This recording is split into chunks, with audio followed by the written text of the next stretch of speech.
Hello everyone, రాణి గారి కథల విల్లుకి స్వాగతం. నేను మీ రాణి. పవిత్ర బంధం పార్ట్ 3. ఇక కథలోకి వెళ్ళిపోతాం. అప్సర వెంటనే చెయ్యి వెనక్కి గుంజుకోవాలి అని చూస్తుంది. కానీ అద్వైత్ పట్టు ముందు కనీసం చెయ్యి మెదిలించలేకపోతుంది.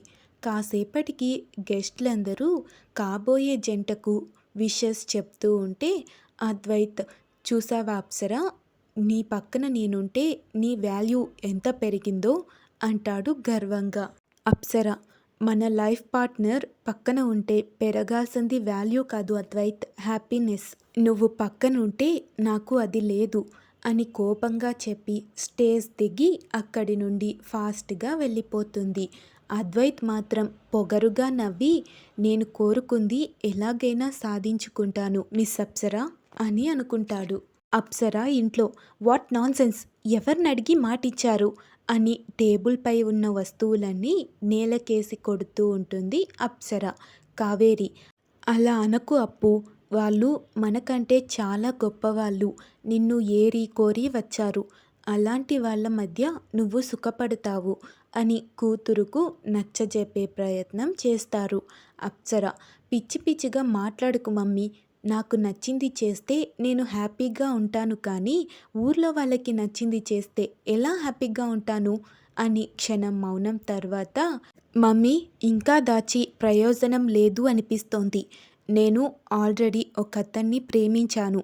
అతను చాలా మంచివాడు. అతను మీ స్టేటస్కి తగనివాడేమో కానీ నా మనసుని గెలిచినవాడు. నేను అతన్నే పెళ్లి చేసుకుంటాను అని ఖరాఖండిగా చెప్పి అక్కడి నుండి వెళ్ళిపోతుంది. కావేరి, భగవంతుడా, ఈయనేమో ఇలాంటి విషయాల్లో అస్సలు తగ్గేవాడు కాదు. ఇది కూడా ఇంత మొండిగా ఉందేంటి? సమయానికి ఆయన ఇంట్లో లేడు కాబట్టి సరిపోయింది. అదే ఉండి ఉంటే ఎంత రచ్చ అయ్యేదో అని తల పట్టుకొని అక్కడే సోఫాలో కూలబడిపోతారు. అప్సర రూమ్లోకి వచ్చి ఏడుస్తూ వినయ్కి కాల్ చేస్తుంది. వినయ్ అప్సర నుండి కాల్ చూసి నవ్వుతూ లిఫ్ట్ చేసి, హలో, అప్పుడే గుర్తొచ్చానా అని అడుగుతాడు నవ్వుతూనే. అప్సర వెక్కిళ్ళు పెడుతూ జరిగిందంతా చెప్తుంది. వినయ్ కాసేపు మౌనం తర్వాత, వాళ్ళు అలా ఆలోచించడం తప్పు అని నేను అనుకోవడం లేదప్పో, ఏ తల్లి తండ్రి అయినా అలానే ఆలోచిస్తారు. అప్సర, అంటే వాళ్ళు చూసిన సంబంధం చేసుకోనా? అది నా వల్ల కాదు. నువ్వు లేకుండా నేను బ్రతకలేను. నీ దగ్గరకు వచ్చేస్తాను అంటుంది ఏడుస్తూ. వినయ్, నేను నీ జీవితంలోకి వచ్చి కొన్ని సంవత్సరాలు మాత్రమే అయ్యింది. నిన్ను కన్ని పెంచిన నీ తల్లిదండ్రులను వదిలి నా కోసం రావడం అస్సలు కరెక్ట్ కాదు. అలా అని మన ప్రేమని చంపుకుందామని కాదు. నేను మీ అమ్మా నాన్నలతో మాట్లాడుతాను. నీకోసం వాళ్ళు అర్థం చేసుకుంటారు అని నాకు అనిపిస్తోంది అని చెప్తాడు నెమ్మదిగా. అప్సర, నాకు మాత్రం ఆ నమ్మకం అస్సలు లేదు అని అంటుంది విసుగ్గా. వినయ్, తల్లి తండ్రి తోడపుట్టిన వాళ్ళు ఎవ్వరూ లేకుండా ఒంటరితనంతో సావాసం చేస్తూ పెరిగిన నాకు తెలుసప్పు ఆ బాధ ఎలా ఉంటుందో. నువ్వు ఇప్పుడు తొందరపాటులో ఉన్నావు. తల్లి తండ్రిని వదిలి వస్తే తర్వాత నువ్వు కూడా బాధపడతావు. నేను చేయాల్సిన ప్రయత్నం నేను చేస్తాను. అంతలోపు నువ్వు ఎలాంటి పిచ్చి ప్రయత్నాలు చేయకు, తొందరపాటు నిర్ణయాలు తీసుకోకు అని చెప్పి కాల్ కట్ చేస్తాడు. అప్సర బాధపడుతూనే ఫోన్ విసిరేసి బెడ్ మీద బోర్లా పడుకొని, డాడీ గురించి తెలియక విన్నీ అలా మాట్లాడుతున్నాడు. ఆయనకు నాకంటే ఆయన గొప్ప అనిపించుకోవడం ముఖ్యం, కానీ విన్నీని వదులుకొని నేను బ్రతకలేను అని ఏడుస్తూ ఉంటుంది. ఛానల్ ఎండి బల్దేవ్ గారితో మీటింగ్లో ఉన్న వేద మొబైల్ పదే పదే వైబ్రేట్ అవుతుంటే ఓపెన్ చేసి చూసి, శివాని నుండి లంచ్ తిన్నావా అని 4 మెసేజ్లు చూసి ఐఎమ్ ఇన్ మీటింగ్ అని రిప్లై ఇచ్చి మళ్ళీ మీటింగ్ మీద దృష్టి పెడుతుంది. బల్దేవ్ గారు, సో అందరికీ అర్థమైంది కదా ఈ న్యూస్ ఎంత ఇంపార్టెంటో. ఈ న్యూస్ని పబ్లిష్ చేయడానికి మన ఆపోజిట్ ఛానల్స్ స్ట్రాంగ్గా ఎఫర్ట్స్ పెడుతున్నారు అని తెలిసింది. సో ఈ న్యూస్ మనకి ఒక ఛాలెంజ్ లాంటిది. అమ్మ వేద, నీ మీద నాకు నమ్మకం ఉంది. ఇలాంటి వాటిని నువ్వు చాలా డీల్ చేశావు. ఈ న్యూస్ కూడా నువ్వే కవర్ చేయాలి అని ఆయన చెప్తుంటే వేద తప్పకుండా సార్, మీరు నా మీద పెట్టిన నమ్మకాన్ని నిలబెట్టుకోవడానికి ప్రయత్నిస్తాను అని చెప్తుంది. బలదేవ్ గారు ఆల్ ది బెస్ట్ మా అని చెప్పి అందర్నీ చూస్తూ మీటింగ్ ఈస్ ఓవర్ అని ఆయన అక్కడి నుండి వెళ్ళిపోతాడు. వేద కూడా తన మొబైల్ ల్యాప్టాప్ తీసుకొని ఆ రూమ్ నుండి బయటకు వెళ్ళిపోతుంది. మరికొందరు కూడా వెళ్ళిపోతారు. కానీ ఒక అమ్మాయి మాత్రం వెళ్తున్న వేదని కోపంగా చూస్తూ, ఛ, మన ఎండి సార్ ఎప్పుడు చూడు దీన్నే సపోర్ట్ చేస్తూ ఉంటాడు. మిగతా వాళ్ళు మనుషులు కాదా? అదొక్కటే కష్టపడుతున్నట్టు అంత బిల్డప్ ఇవ్వడం అవసరమా అని కోపంగా టేబుల్ పైన పిడికిలి బిగించి కొడుతుంది. వేద అంటే ఎప్పటి నుంచో అక్కసు ఉన్న ఒక అమ్మాయి. ఇంకో అతను శ్రావ్య, ఈ విషయంలో ఎండి సార్ వేద మీద నమ్మకం పెట్టడంలో తప్పేం లేదు. నీకు గుర్తుందిగా, ఇంతకుముందు చాలాసార్లు తనకు ప్రాణం మీదకు వచ్చినప్పుడు కూడా తనకిచ్చిన వర్క్ కంప్లీట్ చేసింది. మనం అలా చేయగలమో లేదో అని మనకే డౌట్ అని అంటుంటే శ్రావ్య, షటప్ అరుణ్, దాని భజన నా ముందు చేయకు అని అంటుంది కోపంగా. వేద హార్డ్ వర్క్ వల్ల వాళ్ళకేదో నష్టం అని ఫీల్ అయ్యే ఇంకో ఇద్దరు ముగ్గురు కూడా అవునవును, ఎప్పుడు చూడు ఎండి సార్ తననే మెచ్చుకుంటూ ఉంటాడు. వర్క్ ఎలా చేయాలో ఆ వేదని చూసి నేర్చుకోండి అని అంటూ మన వర్క్ని ఎప్పుడు పూచిక పుల్లలా తీసి పడేస్తుంటాడు అని శ్రావ్యకి ఇంకా ఎక్కిస్తూ ఉంటారు. శ్రావ్య కూడా మండుతున్న కళ్ళతో అక్కడి నుండి వెళ్ళిపోతుంది. అరుణ్ వెళ్తున్న తన వైపు కాస్త విసుగ్గా చూసి అతను కూడా తన వస్తువులను తీసుకొని అక్కడి నుండి బయటకి వచ్చేస్తాడు. వేద తన టేబుల్ దగ్గరకు వచ్చి బలదేవ్ గారు ఇచ్చిన టాస్క్ గురించి ఆలోచిస్తూ ఉంటుంది. డ్రగ్ డీలింగ్, కాలేజ్ స్టూడెంట్స్కి డ్రగ్స్ సరఫరా చేస్తున్నారు అని తెలిసింది. దాని వెనుక పెద్ద పెద్ద వాళ్ళు ఉండడం వల్ల పోలీసులు కూడా నిర్లక్ష్యంగా ఉంటున్నారు. ఆ న్యూస్ గనక తమ ఛానల్ నుండి పబ్లిష్ అయితే తమ ఛానల్ మరొక మెట్టు ఎక్కినట్టే. అంతేకాకుండా ఈ డ్రగ్స్ బారిన పడి స్టూడెంట్స్ తమ భవిష్యత్తు నాశనం చేసుకుంటున్నారు అని ఆలోచిస్తూ తనకిచ్చిన ఫైల్లో ఆ కేస్ గురించి ఉన్న డీటెయిల్స్ చెక్ చేస్తుంటుంది. శ్రావ్య తన దగ్గరకు వచ్చి, ఎండి సార్కి ఏ మందు పెట్టావు? బాగా గ్రిప్లో పెట్టుకున్నావు కదా, నువ్వు ఏ పని చేసినా గుడ్, నువ్వు ఏ న్యూస్ తెచ్చినా బ్రేకింగ్ అంటుంది వ్యంగ్యంగా. వేద, పిచ్చి పిచ్చి కూతలు కుయ్యకు శ్రావ్య, ఆయన నాకు తండ్రితో సమానం. సార్ నన్ను నమ్మారు. ఆ నమ్మకాన్ని నిలబెట్టుకోవడానికి నా జాబ్ విషయంలో నా ఎఫర్ట్స్ మొత్తం పెట్టి వర్క్ చేస్తున్నాను. నువ్వు కూడా అలా చేయడం నేర్చుకో. అప్పుడు సార్ నిన్ను కూడా మెచ్చుకుంటారు. ఇంకోసారి నా వర్క్ టైంలో నన్ను డిస్టర్బ్ చేస్తే ఊరుకునేది లేదు అంటుంది కాస్త కోపంగా. శ్రావ్య విసురుగా తన వైపు చూస్తూ, ఏదో ఒకరోజు నువ్వు నాకు దొరకకపోవే, ఇప్పుడు మెచ్చుకుంటున్న నిన్ను తిట్టించి ఈ ఆఫీస్ నుండి బయటకు పంపించి ఎక్కడా నీకు జాబ్ రాకుండా చేయాలి అని ఉంది అని కోపంగా అనుకుంటూ అక్కడి నుండి వెళ్తుంది. అద్వైత్ ఆఫీస్లో, ఓకే, ఈ ఫార్ములా నాకు నచ్చింది. ఈ హెల్త్ డ్రింక్ని మన కంపెనీ తరపునే ఇంట్రడ్యూస్ చేస్తున్నాం. ఈ డీల్ ఓకే చేసి దానికి సంబంధించిన ప్రాసెస్ ప్రాపర్గా కంప్లీట్ చేయండి అని ఎదురుగా ఉన్న ఇద్దరు వ్యక్తులకు చెప్పి వాళ్ళు వెళ్ళిపోగానే దాసు, టైం ఎంతైంది అని అడుగుతాడు. దాసు, చేతికే ఉంది కదా, మళ్ళీ నన్ను అడగడం ఎందుకు అని అనుకొని అతని వాచ్ చూసి 3:30 సార్ అని చెప్తాడు వినయంగా. అద్వైత్, ఇప్పుడు నేనేం చేయాలి అని అడుగుతాడు. దాసు, మీటింగ్ కంప్లీట్ అయిపోయింది కదా సార్, ప్రస్తుతమైతే మీకు ఫ్రీ టైమే అని చెప్తూ ఏదో తట్టినట్టు సారీ సార్ అని ఫాస్ట్గా వెళ్ళి ఒక బాక్స్ తెచ్చి అతని ముందు పెడతాడు. అది వెజిటబుల్ సలాడ్. అద్వైత్, టైంకి డైట్ మెయింటైన్ చేస్తానని నీకు తెలుసు కదా, రోజు నా డైట్ చూసుకుంటూ కూడా ఏంటి నీ నిర్లక్ష్యం అని అంటాడు కాస్త కోపంగా. కాదు కాదు, చాలా కోపంగానే. దాసు, మీరు పెట్టే వర్క్ టెన్షన్‌కి ఎక్కడ గుర్తుండి చస్తుంది అని చిన్నగా కొనుక్కొని, సారీ సార్ ఇంకోసారి నెగ్లెక్ట్ చెయ్యను అని భయంగా చెప్పేసరికి అద్వైత్ అతన్ని అలా చూస్తూనే సలాడ్ తినడం కంప్లీట్ చేసి, దాసు నీకీ మధ్య గొణుగుడు ఎక్కువైంది. ఇలాగే గొణుగావనుకో అని మాట పూర్తి చేసేలోపే దాసు తెలుసు సార్ జీతం కట్ చేస్తారు, వర్క్ ఇంకొంచెం పెంచుతారు. అయినా కూడా నా నోరెందుకో అస్సలు ఆగడం లేదు. ఏదో ఒక డాక్టర్ దగ్గరైనా చూపించుకుంటాలేండి సార్. ఈ ఒక్కసారికి వదిలేయండి అని అడుగుతాడు దీనంగా. అద్వైత్ సరే ఇంట్రావెబ్ సొల్యూషన్ వాళ్ళతో న్యూ ప్రాజెక్ట్ టైఅప్ ఉంది కదా, దానికి సంబంధించిన వర్క్ కంప్లీట్ అయిందా అని అడుగుతాడు. దాసు కాస్త భయపడుతూ అంటే సార్ వాళ్ళు మనతో కలిసి వర్క్ చేయడానికి ఇంట్రెస్ట్ లేదని ప్రాజెక్ట్ క్యాన్సిల్ చేసుకున్నట్టు మెయిల్ చేశారు. అదేంటి అని అడిగితే కాంపన్సేషన్ కడతాం కానీ మీతో టైఅప్ అవ్వము అన్నారు అని చెప్తాడు భయంగానే. అంతే అద్వైత్ ముఖం రక్తం చిన్నినట్టుగా ఎర్రగా మారిపోతుంది. What the hell, project confirm అయింది, ఫర్దర్ ప్రాసెస్ కోసం రెడీ అవుతుంటే ఇప్పుడేంటి అని ఆవేశంగా అంటుంటే దాసు సార్ ఇంకో విషయం, మనతో ప్రాజెక్ట్ క్యాన్సిల్ చేసుకున్న వాళ్ళు జిఎం కంపెనీతో కొలాబరేట్ అయ్యారు అని తెలిసింది అని చెప్తాడు. ఆ మాట వినగానే మరింత మండిపడుతూ టేబుల్ పై ఉన్న పేపర్ వెయిటర్ విసిరి కొడతాడు.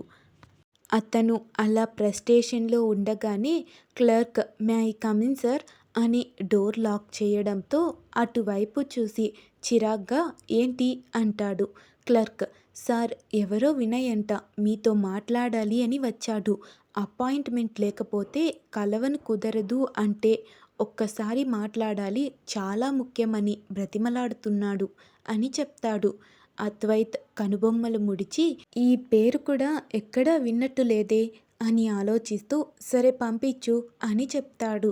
వినయ్ లోపలికి వచ్చి హుందాగా కనిపిస్తున్న అద్వైత్ని చూసి బలవంతంగా ఒక నవ్వు నవ్వి గుడ్ మార్నింగ్ సార్ అని విష్ చేస్తాడు. అద్వైత్ ఇలాంటి ఫార్మాలిటీస్ అన్నీ నాకు నచ్చవు, స్ట్రైట్గా ఎందుకు వచ్చావో చెప్పు అని అడుగుతాడు మిడిల్ క్లాస్ వ్యక్తిలా కనిపిస్తున్న వినయ్ని యాటిట్యూడ్గా చూస్తూ. వినయ్ గట్టిగా శ్వాస తీసుకొని అప్పు అదే అప్సర మీరు పెళ్లి చేసుకోవాలనుకుంటున్నారు కదా, ఆ అమ్మాయి నేను లవ్లో ఉన్నాం సార్, పెళ్ళి కూడా చేసుకోవాలి అనుకుంటున్నాం, అంతలోపల మీరు అని క్షణం పాటు ఆగి అద్వైత్ వైపు చూస్తాడు. అప్పటికే తన కంపెనీకి రావాల్సిన ప్రాజెక్ట్ ఆపోజిట్ కంపెనీకి వెళ్ళిందని ఫ్రస్ట్రేషన్లో ఉన్న అద్వైత్ వినయ్ అలా వచ్చి తను కోరుకున్న అమ్మాయిని ప్రేమిస్తున్నాను అని చెప్పేసరికి అతని కోపం నషాలానికి అంటుతుంది. గట్టిగా కళ్ళు మూసుకొని ఆ కోపాన్ని కంట్రోల్ చేసుకుంటూ ఏం చేస్తుంటావు నువ్వు, నీ ఫ్యామిలీ బ్యాక్గ్రౌండ్ ఏంటి అని అడుగుతాడు. ఆ క్వశ్చన్కి వినయ్ కాస్త ఫీల్ అయినా మళ్ళీ వెంటనే తేరుకొని నాకంటూ ఎవ్వరూ లేరు సార్, నేనొక్క అనాథని, ఆశ్రమంలో పెరిగాను, స్కాలర్షిప్తో చదువుకున్నాను, చిన్న జాబ్ చేస్తున్నాను అని చెప్తాడు తడబడకుండా. అద్వైత్ మంచిది, అలానే మరొక ఆశ్రమంలో పెరిగిన పిల్లని చూసి పెళ్లి చేసుకో, పెళ్లి ఖర్చులకు కావాలంటే డొనేషన్ పడేస్తాను, అంతేకాని నేను కావాలనుకుంటున్న దాన్ని దక్కించుకోవాలి అని నాకు పోటీ వచ్చి బ్రతకగలను అని అనుకోకు అని చెప్తాడు వార్నింగ్ టోన్లో. వినయ్ అది కాదు సార్, ప్లీజ్ అర్థం చేసుకోండి, అప్పు నా జీవితానికి ఒక వరం, దాన్ని లాక్కోకండి, నాది వన్ సైడ్ లవ్ ఏం కాదు, అప్పుకి కూడా నేనంటే ప్రాణం అని చెప్తుంటే అద్వైత్ కోపంగా చైర్ నుండి లేచి నేను తలుచుకుంటే నీ ప్రాణం ఉదయానికల్లా ఉండదు, నేను ఏదైనా కావాలి అని కోరుకుంటే ఎంత దూరమైనా వెళ్తా, జస్ట్ గెట్ అవుట్ అని గట్టిగా అరిచేసరికి పక్కనున్న దాసు ఉలిక్కి పడితే వినయ్ అతని వైపు నిస్సహాయంగా కాస్త కోపంగా చూసి అక్కడి నుండి బయటకి వస్తాడు. అద్వైత్ వినయ్ని కోపంగా చూస్తూ నా పెళ్ళి అప్సరతోనే జరగాలి, మధ్యలో ఎవరైనా వస్తే అర్ధాంతరంగా వాళ్ళ ఊపిరి ఆగిపోవాలి అని దాసు వైపు చూసి స్ట్రాంగ్గా చెప్పి అక్కడి నుండి అతను కూడా చిరాగ్గా వెళ్ళిపోతాడు. వేద డ్యూటీ పూర్తి చేసుకొని తన స్కూటీ మీద ఇంటికి బయలుదేరుతుంది. ఆఫీస్ నుండి ఇంటికి కాస్త దూరమే అయినా మధ్యలో కాస్త ఎక్కువ చెట్లతో అడవిలా కనిపించే ఏరియా కూడా ఉంది. అక్కడంతా కూడా చాలా వరకు మనుషులు తిరగరు. ఆ ఏరియాలోకి ఎంటర్ అవ్వగానే ఏదో సౌండ్స్ వినిపించి స్కూటీ స్లో చేస్తుంది. బాగా గమనిస్తే అది ఒక మగ గొంతు. చిన్నగా మూలుగుతూ వినిపిస్తుంటే ఆగాలా వెళ్ళాలా? ఎవరైనా ప్రమాదంలో ఉంటే వదిలేసి వెళ్ళడం ఎలా? అలాగని ఏదైనా ట్రాప్ అయితే అని ఆలోచిస్తూ ఉండగానే ఆ మూలుగుడు ఇంకా ఎక్కువగా వినిపిస్తుంది. ముళ్ళ పొదల్లో ఒక ఆకారం అస్పష్టంగా కనిపిస్తుంటే స్కూటీని అటువైపు తిప్పి లైట్ వెలుతురులో అక్కడ చూస్తుంది. ఒకతను గాయాలతో పడి ఉన్నట్టు తెలుస్తోంది. ఎందుకైనా మంచిదని పెప్పర్ స్ప్రే బాటిల్ చేతిలోకి తీసుకొని తను డ్రెస్లో ఎప్పుడూ ఫిట్ చేసి ఉండే హైడెన్ కెమెరాని ఆన్ చేసి అతనికి దగ్గరగా వెళ్తుంది. ఒళ్ళంతా గాయాలతో రక్తమయమయ్యి కనిపిస్తున్నాడతను. బోర్లా పడి ఉన్న ఆ వ్యక్తిని ఫేస్ కనపడేలా తిప్పి చూస్తుంది. అతను వినయ్. వేద అతన్ని చూసి కాస్త షాక్ అవుతూనే వినయ్ వినయ్ అని అతన్ని లేపడానికి ప్రయత్నిస్తుంది. కానీ ఎంతకీ లేవకపోయేసరికి కంగారు పడుతూ గాయాల నుండి బాగా రక్తం పోతుంటే వెంటనే ట్రీట్మెంట్ అవసరమని అంబులెన్స్కి ఫోన్ చేస్తుంది. హాస్పిటల్లో ఐసీయూ రూమ్లో అతనికి ట్రీట్మెంట్ ఇస్తున్న డాక్టర్ బయటకు వచ్చి అతను మీకేమవుతాడు అని అడుగుతాడు. వేద నా ఫ్రెండ్ సార్ అని చెప్తుంది. డాక్టర్ ఎవరో కావాలని బాగా కొట్టారు. ఏదో గొడవ కేసులా ఉంది. పోలీస్కి కంప్లైంట్ ఇవ్వండి. లేదంటే మాకు ప్రాబ్లం అవుతుంది. అలాగే వాళ్ళ ఫ్యామిలీకి కూడా ఇన్ఫార్మ్ చేసి చిన్న సర్జరీ చేయాలి. ఆ ఫార్మాలిటీస్ అన్నీ కంప్లీట్ చేయమని చెప్పండి అని చెప్తాడు ఆ డాక్టర్. వేద మీరేం టెన్షన్ పడకండి డాక్టర్. నేను జర్నలిస్ట్ వేదాక్షి అని తన ఐడి కార్డ్ చూపించి మీకు పోలీస్ కేసు లాంటి ప్రాబ్లం రాకుండా నేను చూసుకుంటాను. అతనికి ఫ్యామిలీ అంటే ఎవ్వరూ లేరు. గార్డియన్గా నేను సైన్ చేస్తాను.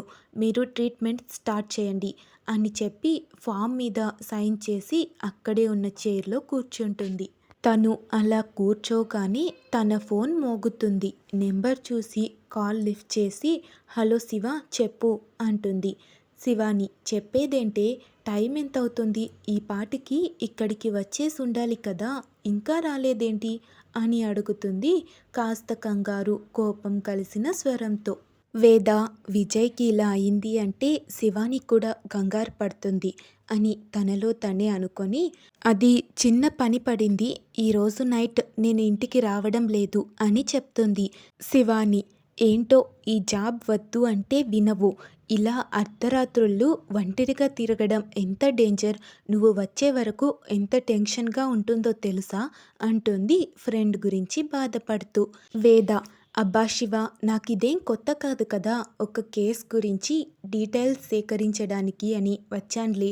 నేను సేఫ్గానే ఉన్నాను. నువ్వు కూడా భోంచేసి పడుకునేసేయ్ అని చెప్పి కాల్ కట్ చేస్తుంది.